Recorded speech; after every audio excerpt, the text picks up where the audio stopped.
விடுதலை விடுதலை விடுதலை விடுதலை பார்ட் 2 இந்த படத்தை பற்றி தான் நம்ம ரிவ்யூ பார்க்க போகிறோம். இந்த படத்தை பார்க்குறதுக்கு முன்னாடியே தமிழ்நாட்டுக்கு தமிழ் படம் பார்ட் 2 விளங்கவே விளங்காது அப்படின்ற மாதிரி நான் பார்ட் 2 பார்த்த படம் எல்லாத்தையுமே நான் சொல்லியிருக்கேன்.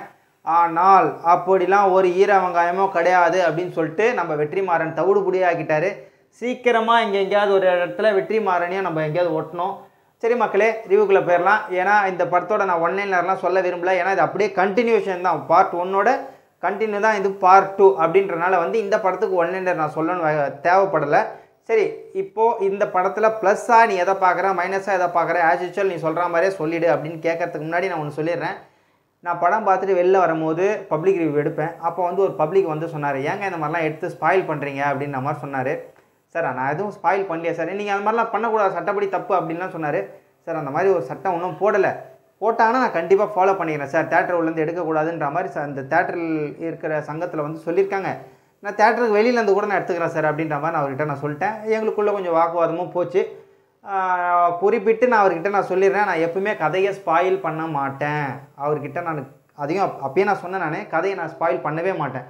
ஏன்னா ஒரு எடுத்த உடனே ஒரு பேய் படத்தை பார்த்துட்டு, இப்போ ஃபார் எக்ஸாம்பிள் நான் சந்திரமுகி படம் பார்க்குறேன், ரஜினி படத்தோட பார்த்துட்டு நம்மளுக்கு ரொம்ப நேரம் ஜோதிகா தான் சந்திரமுகின்னே தெரியாது. அப்போ நான் பார்த்துட்டு வந்தோடனே ஜோதிகா தான் சந்திரமுகி அப்படின்னு நான் சொல்லிட்டேன்னு வச்சுங்களேன், போய் உட்காந்து பார்க்குறவங்களுக்கு என்னன்னு தோணுன்னா ஜோதிகாவை சந்திரமுகியாவே தான் பார்க்கணும்னு தோணும்.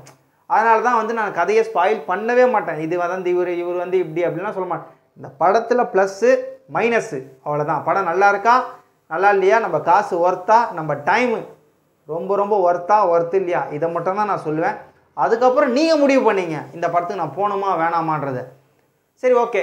அப்பார்ட்ஸ் படம் எப்படி இருக்குன்னு கேட்டிங்கன்னா என்னை பொறுத்த வரைக்கும் 10க்கு 10 கொடுக்கலாம், அவ்வளோதான். இதுதான் ஒரே ரிவ்யூவில் முடிச்சிடுறேன்.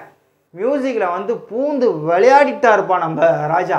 அந்த மாதிரி இந்த மாதிரி ராஜா சாரு வேற மாதிரி அப்படின்ற மாதிரி தான் இந்த படத்தில் நிறைய கூஸ் பம்ப்ஸ் சீன் அந்த இடத்துல இல்லைனா கூட அவர் போடுற மியூசிக்கை நம்ம அப்படியே நம்ம வயிற்றுக்குள்ளே போய் கடமுடான்னு பண்ணி ஒரு மாதிரி கூஸ் பம்ப்ஸ் வர வச்சிடுறாரு. அந்த மாதிரி மியூசிக் போடுறாரு. அதனால் இந்த டைமில் நம்ம இளையராஜா நிறைய படத்துக்கு இந்த மாதிரிலாம் மியூசிக் போட்டால் நல்லாயிருக்கும் அப்படின்ற மாதிரி தோணுது. இந்த மாதிரி படத்துக்கு தான் இளையராஜா இப்போ இருக்கிற ட்ரெண்டுக்கு இந்த மாதிரி மூவி, பழைய காலத்து மூவி மாதிரி எடுத்தால் இளையராஜா சூப்பராக மியூசிக் போடுறாரு. ஏன்னா நீதானே என் பொன் வசந்தமில் எனக்கு இளையராஜா மியூசிக் எனக்கு சுத்தமாக பிடிக்கவே இல்லை. அதனால் இந்த மாதிரி படத்துக்கு இளையராஜா போட்டால் நல்லாயிருக்கும் அப்படின்றது அதையும் நான் சொல்லிக்கிறேன். நான் வேறு எதையாவது நான் மைனஸாக பார்க்குறேன் அப்படின்னு கேட்டால் சில பல விஷயத்த சொல்லலாம்.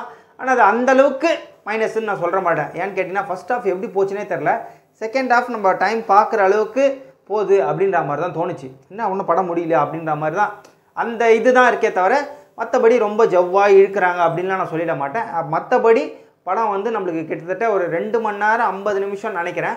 அது நம்மளுக்கு அந்த சீட்டை விட்டு எப்போ எழுந்து போவோம் அப்படின்ற மாதிரிலாம் நம்மளை யோசிக்க வைக்கலை. அதனால் அது பெரிய மைனஸாக பார்க்கல. இருந்தாலும் கொஞ்சம் லேக் இருக்கலாம் அப்படின்னு தான் நான் சொல்ல வரேன். நான் மற்றபடி மைனஸ்ன்னு பார்த்தா ஃபேமிலிக்குள்ளே எப்படி இதை காட்டுறாங்க அப்படின்றத சரியாகவே நம்மளுக்கு புரிய வைக்கலையோ.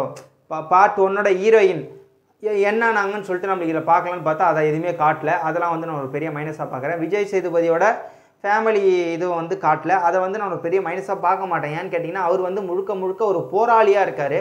அதனால் ஃபேமிலியை காட்டணுன்றது அவசியம் இல்லை. சில பேருக்கு அது தோணலாம். அதனால் அதை நான் ஒரு மைனஸாகவும் சொல்லலாம். மற்றபடி இந்த படத்தில் ஏகப்பட்ட ப்ளஸ்ஸை தான் நான் சொல்லினே போனேன். அதனால தான் ஃபஸ்ட்டு சின்ன புள்ளிகளை மட்டும் நான் மைனஸாக பார்க்குறேன். ஏன்னு கேட்டிங்கன்னா நிறைய ப்ளஸ் இருக்குது.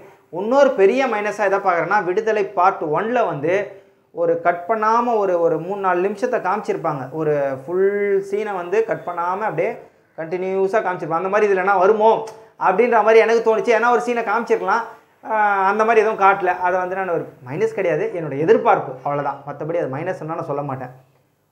வேறு எதையாவது நீ ப்ளஸ்ஸாக எதனா சொல்லண்டா அப்படின்னு கேட்டால் நான் எதையுமே சொல்ல மாட்டேன். அதனால தான் 10க்கு 10 அப்படின்னு நான் முடிச்சிட்டேன்.